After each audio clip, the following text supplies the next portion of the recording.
So here's what we were next. We were at a game meeting. Right. He runs up and checks good. So I think we should have that. So far away. I take some. Does he show it? And then he says that when you do a radar, Lomax looks. Lomax looks. No, you guys are fine. I mean, I didn't know he was oh, who's really? Oh, nuts. Oh, I thought you were talking about the soccer. No, man. See, I'm more worried about the soccer. You arguing with everybody? Who are you talking about? Yeah, he was, I invited him to my birthday. Oh, yeah. No, he wasn't, I was concerned, but he just chose not to engage in the conversation. He was, if he was really interested. Okay, we're having.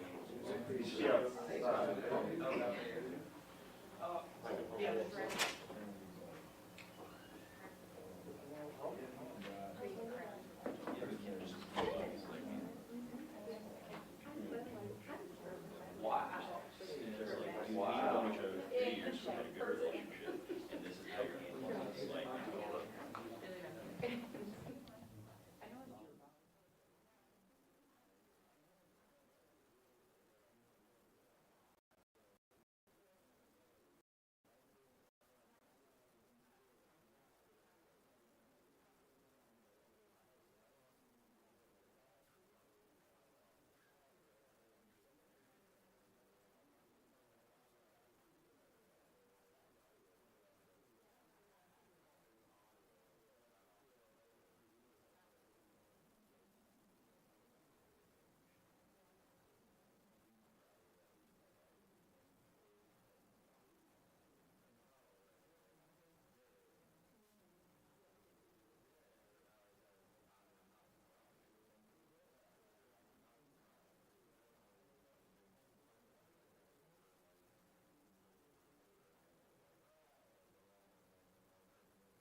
Well, good afternoon, everybody.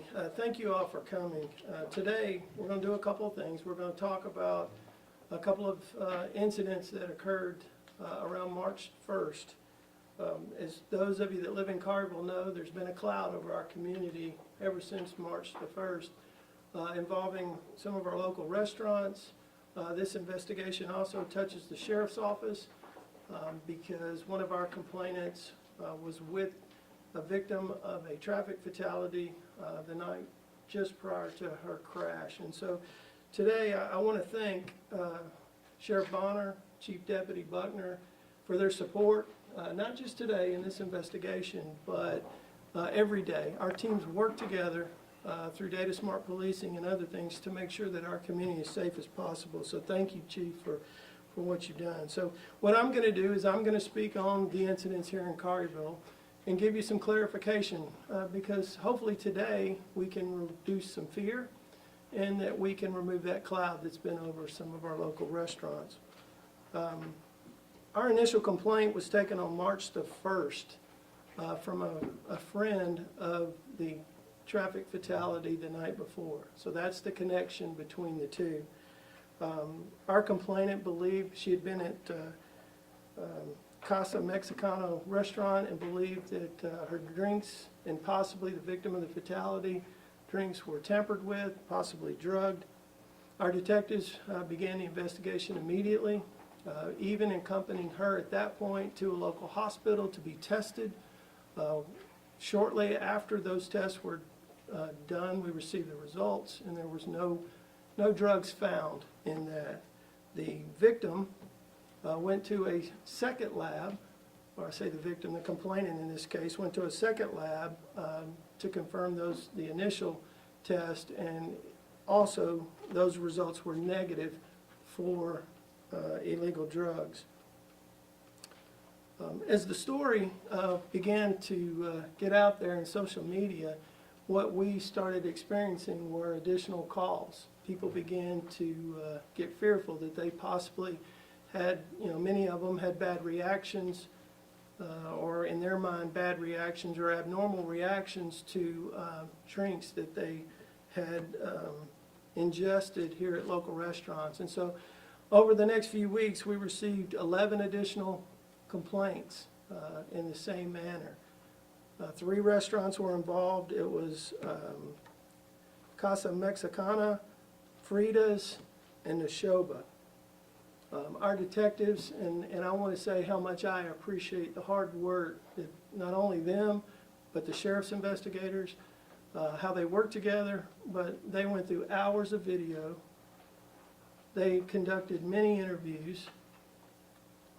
They reviewed reports, and really today that's what we're going to, one of the big parts of this presentation is talk about the toxicology report and the medical examiner's report from our traffic fatality.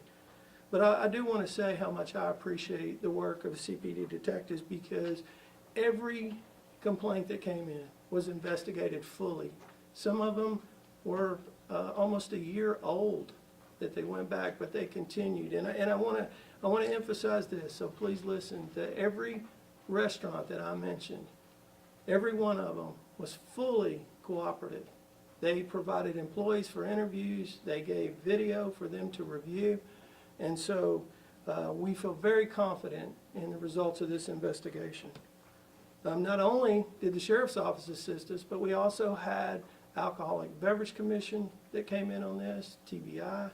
I know there was some concern possibly about the alcohol as far as was there a bad batch or something to that effect, and so thankful for the folks at Alcohol Beverage Commission. Since our last update that we gave over social media, medical examiner's report has come back, toxicology report has come back, and there's no illegal drugs involved in the victim. I'm not going to go into too much about the blood alcohol content. I'm going to Chief Deputy do that, but just want to say again and reiterate how much I appreciate the work and the ability of our investigators to work together to come up with this, because ultimately our job is not just to solve crime, it's also to reduce fear in the public. And so we felt it very important that we become transparent, that we show the results of this investigation and hopefully remove that cloud from our business. So Chief Buckner, would you come up and say a few words? Sure. All right. Good afternoon, everyone. This case saddens me. And it saddens me because it was an avoidable accident. If one or two things would have changed, then Ms. Fundo would still be with us. So this case really saddens me when I look at the facts of the case, when I think of the efforts that we spend to try to avoid such tragedies. It's a tough one. And I'll kind of go over real briefly some of the facts as we understand them. So our investigation shows that Kristen Fundo, 35, left Casa Mexicana restaurant on Houston Levee in Colliervillle at about 7:01 p.m. February 28, 2025. Around 7:35 p.m., she was involved in a hit-and-run accident at Houston Levee and Walnut Grove. In that particular accident, she allegedly backed into another vehicle while sitting at a red light. As the second vehicle's driver checked on her, they stated that she appeared to be confused, and then she immediately sped away. At 8:02 p.m., the sheriff's officer received the first phone call regarding taillights being seen in a retention pond near Grays Hollow Drive South and Grays Mill Drive off Walnut Grove in southeast Shelby County. The first deputy arrived within 10 minutes of the call once they received it around 8:12. When they arrived, they found the vehicle completely submerged underwater with only the illumination of the taillights visible. She was found to be driving the vehicle before leaving a roadway and entering that body of water. The medical examiner report, as you've already heard, that there was no lethal trauma to her body. The toxicology results showed that the presence of elevated ethanol in the blood, showing a blood alcohol concentration of 0.279. And I repeat that, a blood alcohol content of 0.279. Her toxicology report also revealed that there were no signs or any presence of any major drugs. Although there were no trauma, it was determined by the medical examiner that Ms. Fundo's inability to escape the car after it entered the water would have led to her drowning, as she remained submerged underwater for a significant amount of time. It is possible that the concentration of ethanol increased her vulnerability to drowning once she was submerged in the water. With consideration of the investigation, clinical history, the autopsy report, and what is currently known, the probable cause of death is possible drowning with a contributing factor of acute ethanol intoxication. So according to our investigation, the manner of death has been ruled to be an accident. Now those are the facts as we understand them today. But just for a moment, I just want to speak a little bit about Ms. Fundo. Ms. Fundo was a mom. She was a wife of a service member. She was a daughter. And this is truly, truly a tragic incident. Children are without a mom. A husband is without a wife. And it's due to alcohol intoxication. So all throughout the year, we spend quite a bit of time trying to encourage responsible drinking and driving. There are a number of operations that are conducted throughout Memphis and Shelby County in partnership with the Tennessee Highway Patrol, Tennessee Highway Governor's Safety Office, Colliervillle Police, and other municipal police agencies within Shelby County to try to avoid this very thing. But unfortunately, today we stand behind this podium to discuss a very, very tragic incident. And so I renew our campaign, I renew our pleas to don't drink and drive. It is difficult for our officers to make these types of notifications. It weighs heavily on them. The deputies that made the scene, the first responders from the fire department, doing all that they could to try to rescue her from the vehicle. It's going to be a night that they'll never forget. The investigators that have worked around the clock, have put in countless of hours trying to bring this case to some form of conclusion, because there is a family out there who are seeking answers. This has been a very tough one for them. And so we stand here unified today, once again, pleading with our community that if you're going to drink, don't drive. And if you're going to drive, don't drink. Ms. Fondo was an assistant teacher at a private school. And so the students that she interacted with every single day are also impacted by her absence. And as I said in the beginning, all of this was avoidable.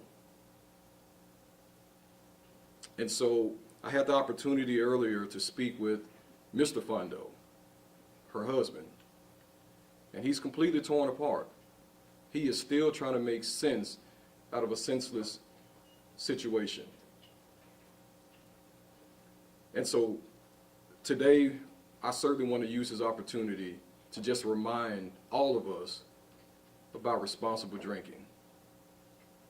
And I'll leave with this last plea. This family is ripped apart. They desperately need, and will continue to need, our prayers. Because you have a father that has to return back to a life absent of his wife. And so the prayers of our community will help each day get just a little bit better. It'll never be okay, but it can get just a little bit better. And I appreciate the tireless work of the Colliervillle Police Department working with us in our investigation.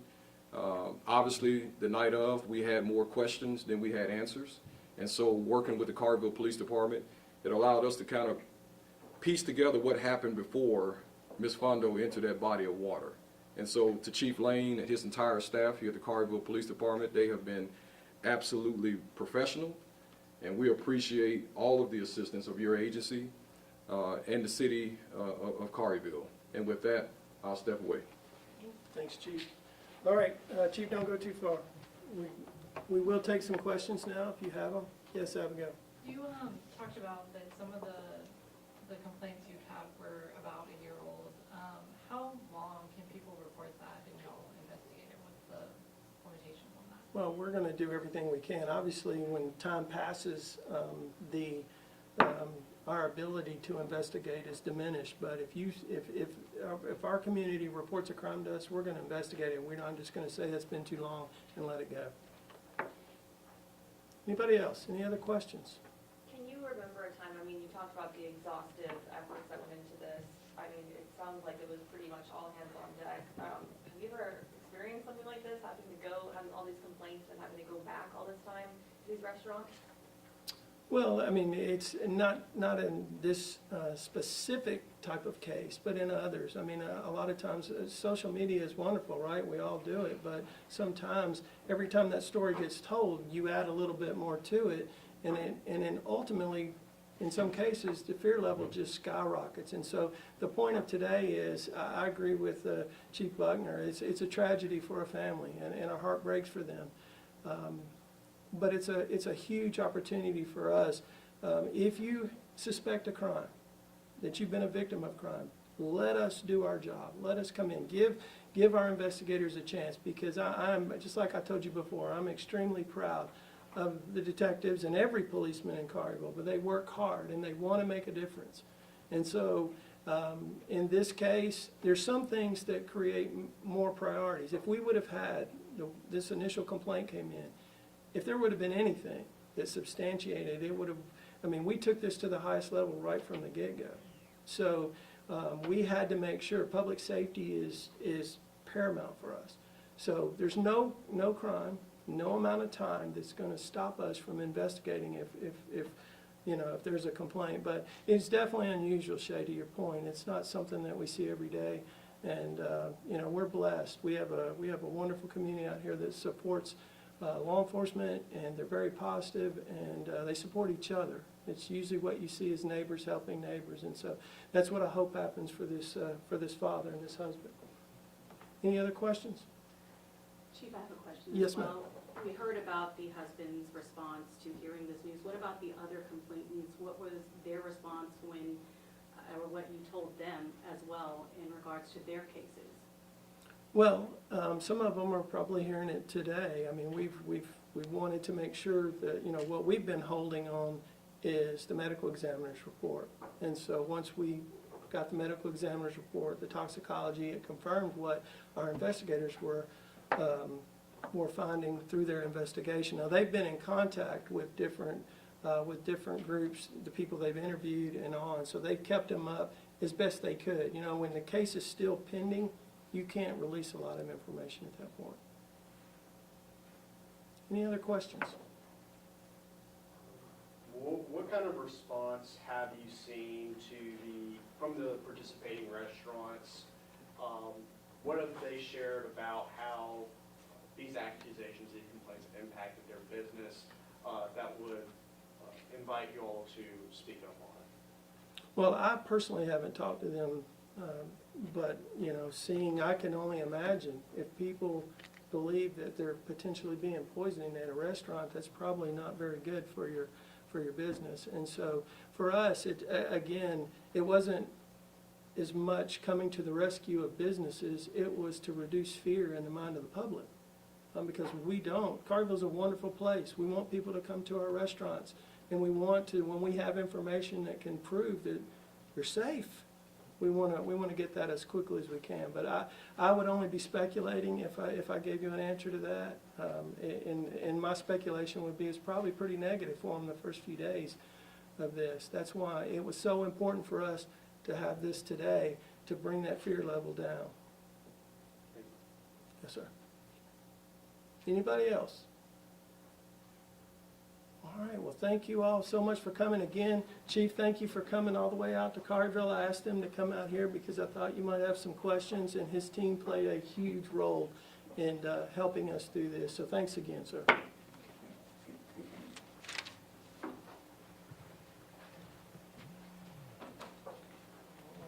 right,